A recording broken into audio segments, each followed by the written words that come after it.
body weight. And the exercise target was about 150 minutes per week. This was a 2.8-year trial, and people were examined, and there was a 58% risk reduction in the probability of diabetes onset. The individuals that were looked at were individuals who had both impaired glucose tolerance and elevated levels of fasting glucose. So they had pretty high rates of diabetes onset in the absence of the intervention, but the 58% risk reduction and an average weight loss of 5.6 kilograms. And it turns out that weight was the biggest determinant in risk reduction. To turn that into an analysis for the United Arab Emirates, or for Abu Dhabi, we focused on UAE nationals with prediabetes aged 25 to 74.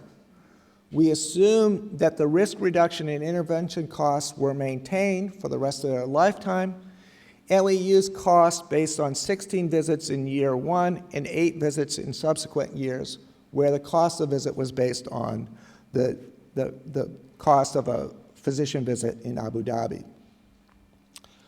So this table shows our simulated results. The top solid line shows what is simulated to happen with no prevention, and you can see that over the course of the lifetime, with a 3.8% annual incidence of diabetes, nearly 70% of the persons would develop diabetes. If we look at the lower solid line, which represents diabetes prevention, we can see a fairly substantial reduction in diabetes over time. And there's two ways to look at this.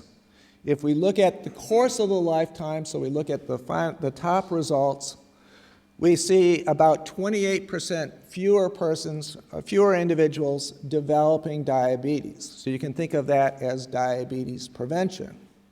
If we look at a given level of cumulative incidence, say 30%, we can look at the difference horizontally between the no prevention and the diabetes prevention line, and we see about a 15-year delay at the 30% level.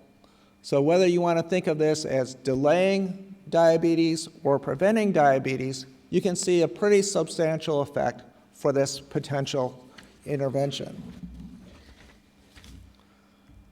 Okay, those are the results for diabetes onset. This is the results for cost effectiveness. You can see that for the treatment costs, we see a pretty substantial reduction